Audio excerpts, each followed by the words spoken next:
New details this morning in the trafficking case against Sean Diddy Combs. Prosecutors now claiming that from behind bars, Combs has been trying to reach out to victims. Yeah, that they came to Ben Affleck and they said, your wife's on these tapes. So that's something I can confirm to be fact. He said, I asked my partner for an ad film. He handed me the ad film. I woke up 22 days later. Combs is the person who accidentally put him in a coma.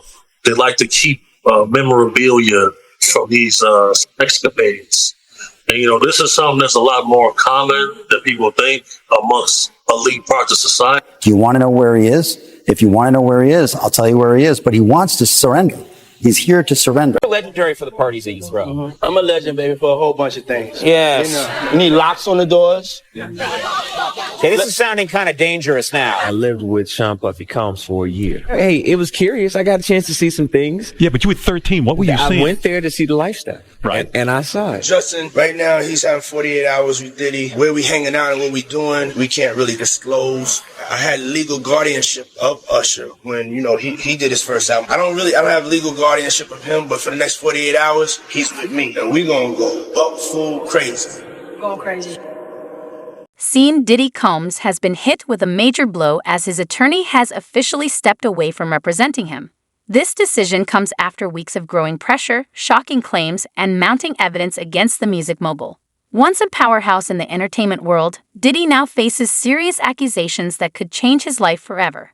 The lawyer's move to quit at such a critical time speaks volumes, suggesting that defending these charges might no longer be possible. To make matters worse, a new accuser has come forward, claiming a troubling connection with Diddy from as far back as 2018. This latest allegation only adds more fuel to the ongoing controversy. Yes, so she reached out to me a few weeks ago after being referred to me by another attorney who knew I had been doing things about this case and had been sounding the horn on Diddy. I've actually sued him in another lawsuit in 2021 in Miami with Trey Songz. So she called me and told me a very horrific story about her and her escape from. She told me that she was at a friend's house who had industry ties and was on the phone with Diddy, and he decided to come to the house.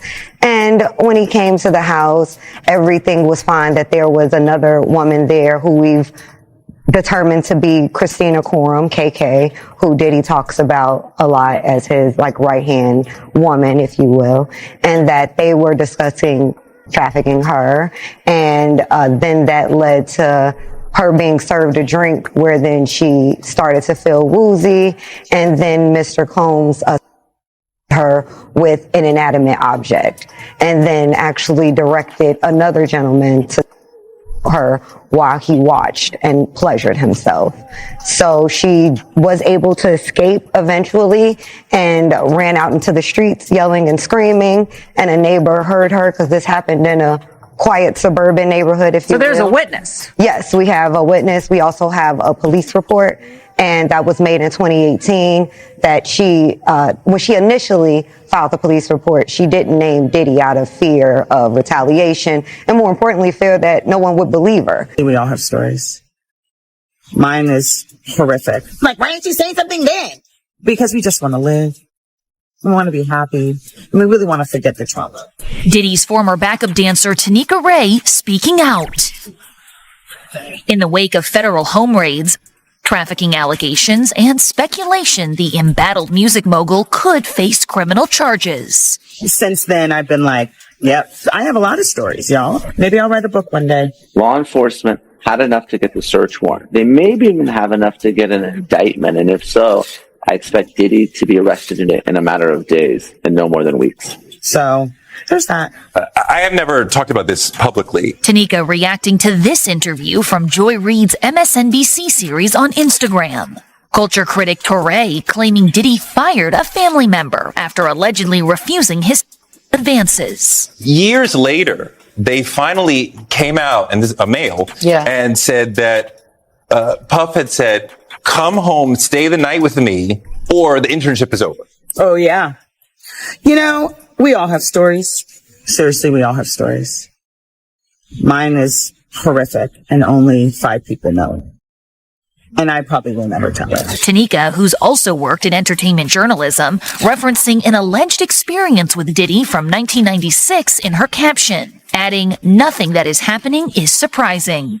And mind you, I then interviewed him many times. And I also am very intimately aware that you tell your truth and you become victimized over and over and over and over and over and over. But it just is so traumatizing that women just want to live every day and feel safe. Can nobody hold me down? This comes amid Diddy's looming legal saga. His attorney calling the Homeland Security search warrants, quote, "a witch hunt with excessive show of force and hostility that led to a premature rush to judgment." The government likely has a very strong case against Diddy. They don't execute these types of search warrants until they have talked to witnesses, gathered evidence, and they believe they have an ironclad case. Not only that, they had to get a federal judge to sign off on the search warrant. Ultimately, I think Diddy is going to be indicted by a grand jury. If Diddy waives his right to a speedy trial, he could potentially push the case out a year or more. And Diddy has essentially unlimited funds to defend this case, and I expect him to litigate it very aggressively. Back in Tanika's message, she explains why now was the time to share her story, hinting someday she might put pen to paper. And when we revisit and revisit, we live in a state of victimhood, and nobody wants to live there. So for those who are like, why didn't you say something then? Because we just want to live. We want to be happy. And we really want to forget the trauma. So there's that. I know I pissed a lot of people off, including you. Mm-hmm. But this is a full circle moment, everybody. Yes. Get into adult conversation. Yeah. Full circle. Yeah. Okay, because I haven't seen you in over 15 years, but I'm not seeing wrinkles. I'm seeing good. I don't, you live a really hectic lifestyle, and I don't understand all the running around. And who are these people that you surround yourself with? And who are these people? Do they violate you? Do you get robbed? What happens? Now you threw a house party, and I got the footage. Okay, look at this. Now who has this many people at their house? Puff and or Sean, Diddy, Doody. What do I call you?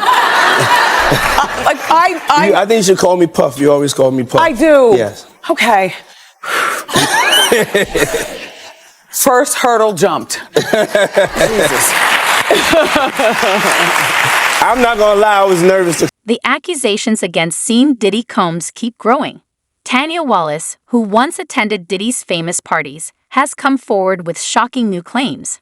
Wallace says she witnessed underage individuals at these private events wearing outfits that made her feel extremely uncomfortable. Her statement adds yet another layer of controversy to the already serious allegations surrounding the music mogul. Who claims she's been at a freak off and said she saw children, and it was hard for her to say it. It was very hard for her to say it, Ashley. So what she said was that she was flown out from LA to Miami by the Saudi prince. And they ended up eventually on Star Island at one of Diddy's parties. She says, among many other things, she goes into detail. Are those midgets? Because it's people over them. Like, it's people trying to hide what they're doing. Adults who are little people, or are you talking about minors? Am I going to get in trouble?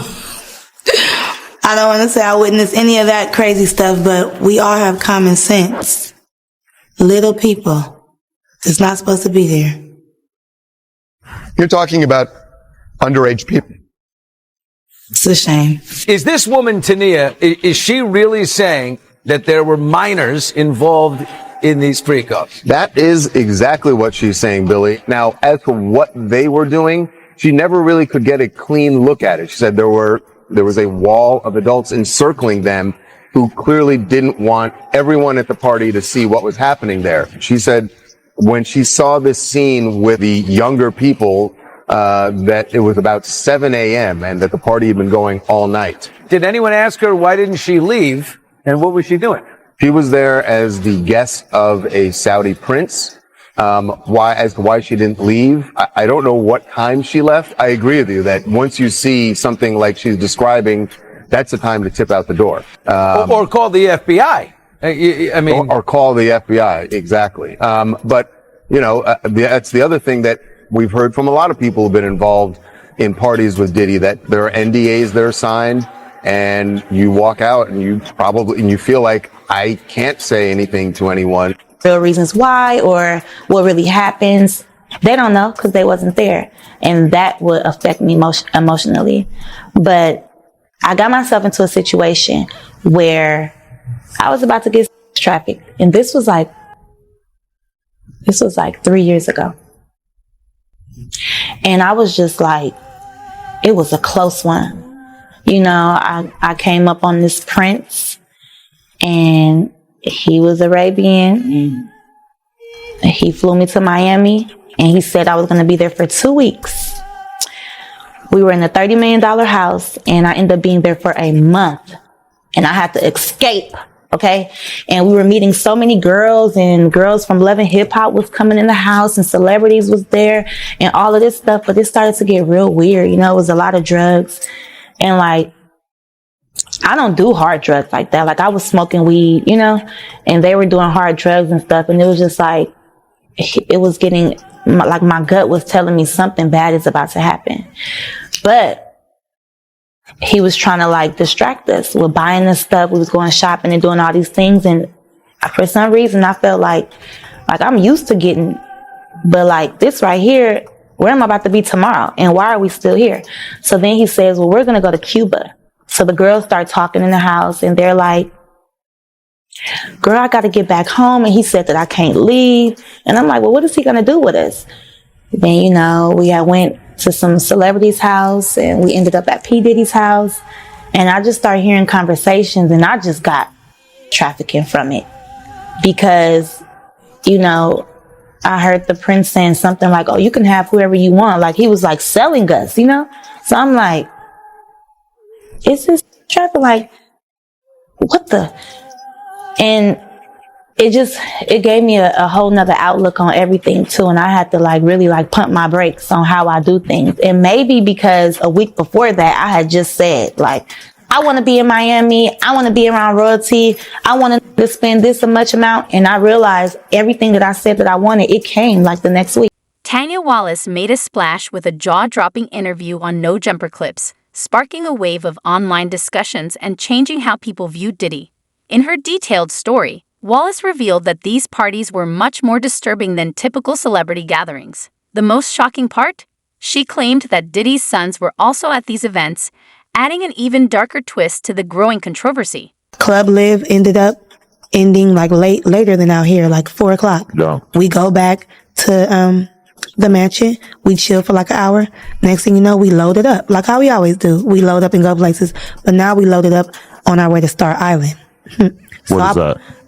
Star Island, where Diddy lives. Oh. So that's where his freak off goes. It's just like a section of Miami, or it's like an actual island? It's actually, because the street has like a whole bunch of palm trees and stuff like that. Okay. Like, you know, I did TMZ. I just did a documentary for TMZ last week, right? Okay. And it's I seen you on the first one. Oh, they're doing a follow-up.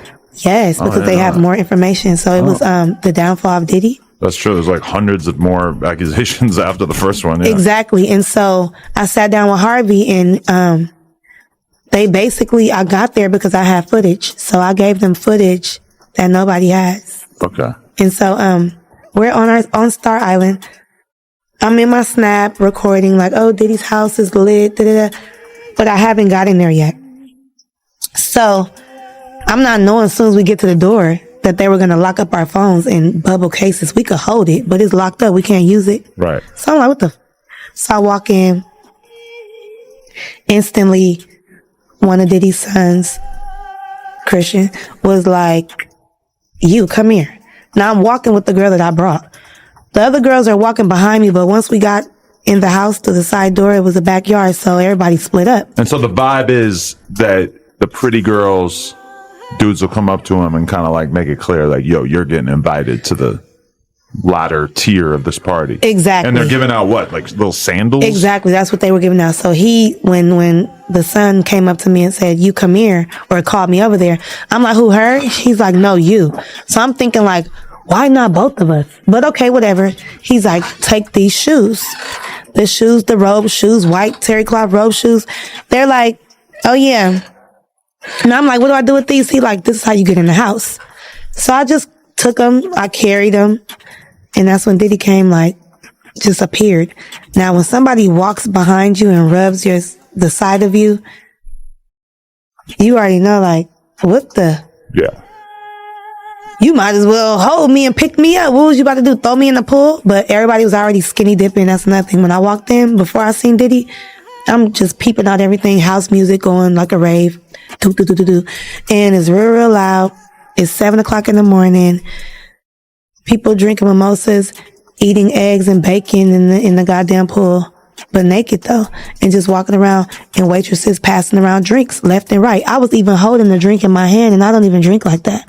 Occasionally, but so when he came up to me, he's like, "How are you liking my house?"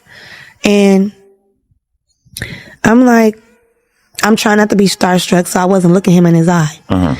And so I was just having side conversations with him. He's, "Oh, the prince been telling me a lot about you and like, but you need to go inside my house. Enjoy my house."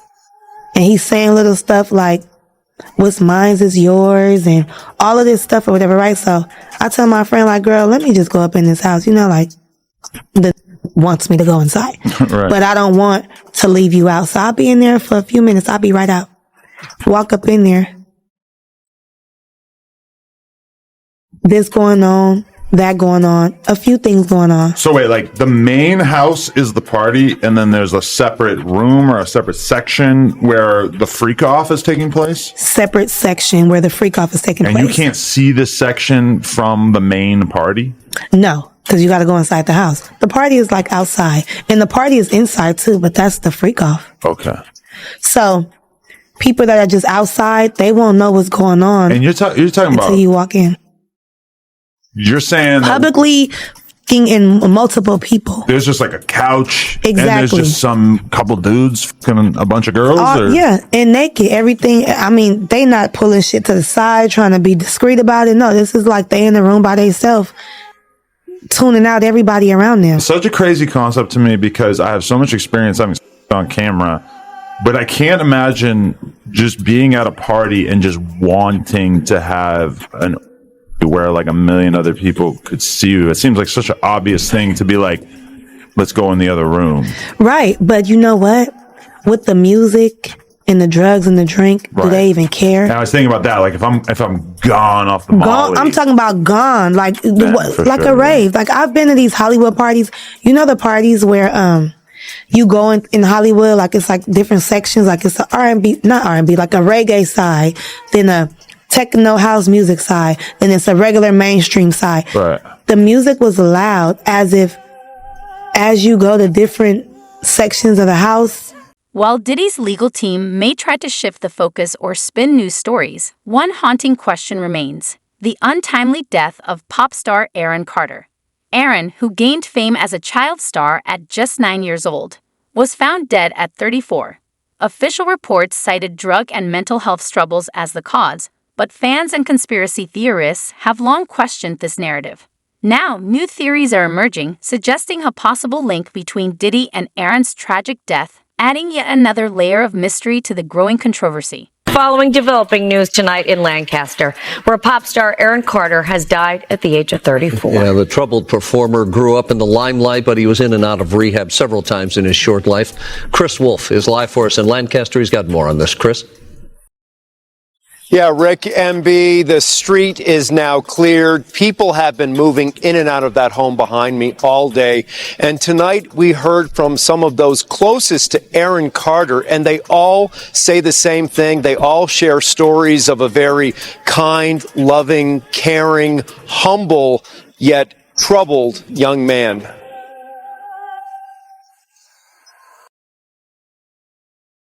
It's the tragic death of a young performer, and now family, friends, and fans around the world are suffering the loss. The singer, rapper, actor Aaron Carter is dead at the age of 34.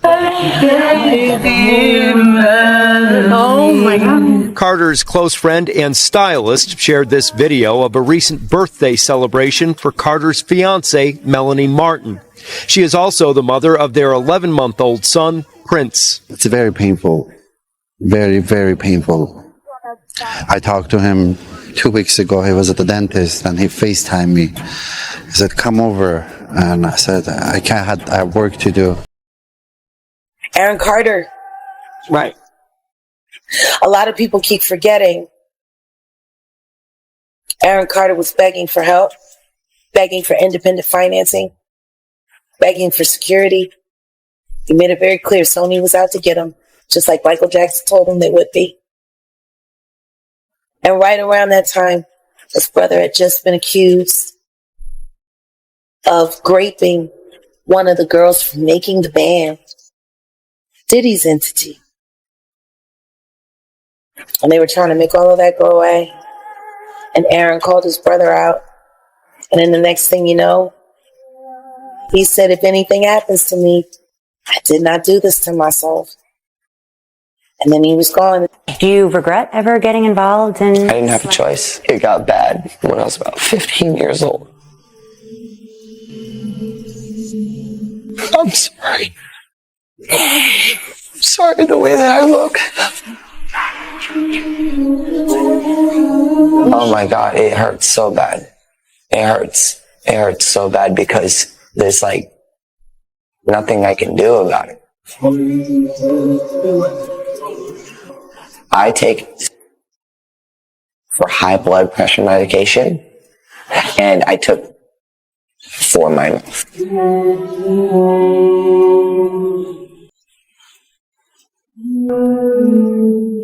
How would you feel every 2 seconds seeing a tweet? Yeah. Oh, look at this. Oh.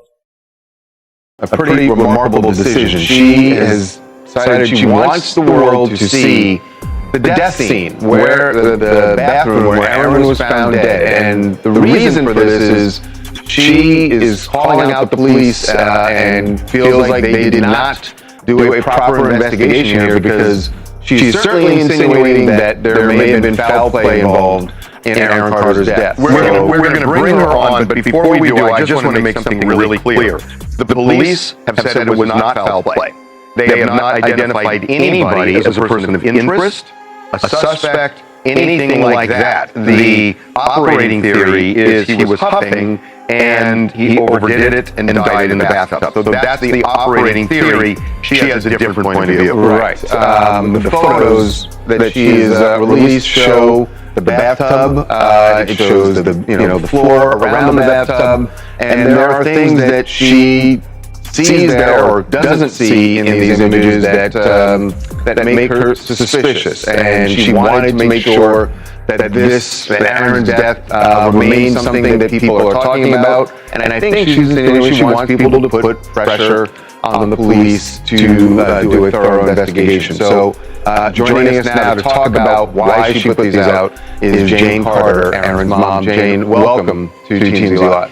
Thank you so much. So Jane, why don't you walk us through what troubles you about that scene, about the things that you saw in the photo, and the things that you heard happened in the house? Oh, well, the first day, I got a call. The first thing I got a call from my daughter, Angel, and she said that Aaron was found in the pool. So then I found out later that he was found in a tub, and it just, everything, the stories just kind of kept changing. But, Diddy's world continues to crumble as the former music mogul faces yet another major setback. For the 3rd time, his request for bail has been denied, making it more likely that he could spend the rest of his life behind bars. The courtroom drama has been intense, with his legal team doing everything they can to secure his release. However, the mounting evidence and a growing list of new accusations leave little chance for a successful defense. I talked to you about that breaking news before the break. We are just learning that a judge has denied another one of rapper Sean Diddy Combs' requests to be released on bail. I remember he's behind bars at the Metropolitan Detention Center in Brooklyn waiting for his trial to get started next year in May. He's been detained for 2 months on charges of trafficking and racketeering, which he's pled not guilty to. Chloe Malas is following this for us. We were waiting for this decision. We got it in now. What do we know? All right. Well, it's 5 pages, and the takeaway here is that the judge is saying that no condition or combination of conditions will reasonably assure the safety of the community. And that was what New York prosecutors were saying. I was in court twice last week, and I listened to these prosecutors say that he was a danger to the community. And they showed that video, that surveillance video of him from 2016 brutally beating his then girlfriend, Cassie Ventura, saying that he has a propensity to violence, and that alone is a reason why we cannot agree to the proposed bail package. Now, his team had offered $50 million, a home of his in Miami as collateral, and they said that he would live in an apartment on Manhattan's Upper East Side, monitored by 24-hour security, that he would only talk to his attorneys, that he would only have, certain family members on a pre-approved list, and that, he would actually be under stricter conditions than he is at the jail in Brooklyn. But clearly, this is the third time. Yeah. This judge not buying it. What was Diddy like in court? You were there twice last week. What was his demeanor like? I mean, he was smiling on Friday, turned around and looked at his children. All of his children were there except for his infant child. His mother was there. He looked a little thinner. He looked a little worse for wear. But he has seemed upbeat and positive. And a few days earlier on Wednesday, so a week ago today, his legal team had a win because his team was able to say that New York prosecutors wrongly obtained 16 pages of notes from his jail cell during a routine sweep, that it had his defense strategy, it had witnesses that they planned to call at the criminal trial in May, and the judge agreed that those should have been protected under attorney-client privilege. So there was a feeling today among reporter friends of mine and people in the building here that, maybe there's a chance that the judge, given he's taking several days to think about this, he asked for both sides to write a letter, that he might release him. But this is the third time. His team, we're waiting for a response from them, from his legal team. They could appeal again.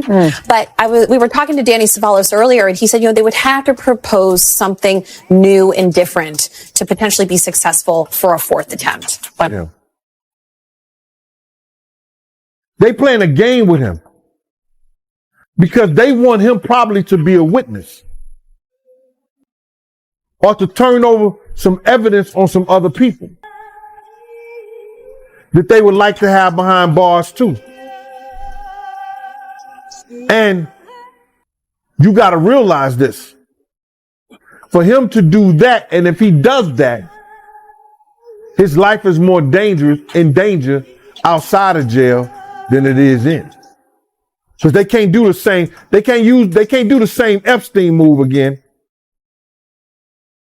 They can't do the same Epstein. My friend told me that they put up so many cameras after that Epstein stuff, they can't do that move again.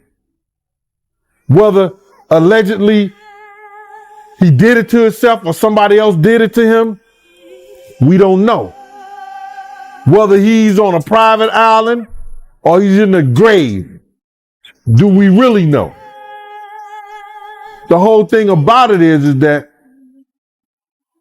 he may be safer in jail if people are making his beds and he's telling people to smile. He may be safer in jail than he is out.